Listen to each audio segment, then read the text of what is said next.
রবির আলোতেই কিন্তু অন্যান্য গ্রহরা আলোকিত হয়, পিতা বলা হয় রবিকে। এবং রবি কিন্তু এক সংখ্যাকে ইন্ডিকেট করে। আমাদের কিন্তু যে রবি, যাদের আমরা মানি যে বৈশাখ মাসে যাদের জন্ম, ন্যাচারাল জোডিয়াক সাইনটা যদি দেখি, বৈশাখ জ্যৈষ্ঠ আষাঢ় যদি আমরা বাংলা মাস হিসেবে ধরি, তবে বৈশাখ মাসে যদি কারো জন্ম হয় তবে রবি কিন্তু মেষ রাশির ঘরে অবস্থান করে। এবং মেষ রাশির ঘরে এই যে রবির অবস্থানটাকে কিন্তু আমরা তুঙ্গ মানা হয়। এবং দ্বিতীয় যেটা, সেটা হচ্ছে ভাদ্র মাস। ভাদ্র মাসে যদি কেউ জন্মগ্রহণ করে তবে রবি কিন্তু তার সিংহে বা মূল ত্রিকোণ অবস্থায় কিন্তু থাকে। এবং মূল ত্রিকোণ কিন্তু একটা গ্রহের কিন্তু মানে পজিটিভ জায়গা, সেখানে কিন্তু রবি ভালো থাকে। এবং রবি কিন্তু বিশেষ করে মেষের ঘরে, মিথুনের ঘরে, সিংহের ঘরে, কন্যার ঘরে, ধনুর ঘরে এবং মীনের ঘরে, এই কটা ঘরে কিন্তু মোটামুটি কিন্তু শুভফল দাতা মানা হয়। কিন্তু তাছাড়া কিন্তু তুলা রাশির ঘরে কিন্তু রবি নিজ গৃহ প্রাপ্ত হয়, নিচস্থ হয়ে যায়।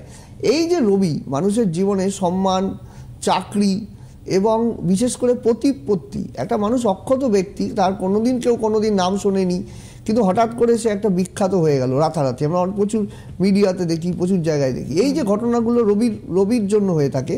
এবং রবি কিন্তু একটা স্থায়িত্ব দেয়, একটা প্রভাবশালী জায়গা, বড় নেতা, বড় জননেতা, প্রভাবশালী ব্যক্তিত্ব এবং মানে প্রশাসনিক বিভাগ থেকে শুরু করে মন্ত্রী লেভেলের যারা ব্যক্তিত্ব, যারা মন্ত্রিত্ব প্রাপ্ত হয়, তাদের কিন্তু বেশিরভাগ চার্টে কিন্তু আমরা দেখি যে রবি কিন্তু তুঙ্গ গৃহ রয়েছে, রবি কিন্তু মূল ত্রিকোণে রয়েছে, রবি কিন্তু ভালো রয়েছে। আমি প্রচুর হরোস্কোপে দেখেছি রবির অবস্থানটা ভালো। এবং হস্তরেখায়ও যদি আমি দেখি, হস্তরেখায় রবির স্থানে কিন্তু ত্রিকোণ চিহ্ন, চতুষ্কোণ চিহ্ন, বর্গ চিহ্ন, এগুলো কিন্তু দেখতে পাওয়া যায়। একটা ফোন নিয়ে আমরা আসছি।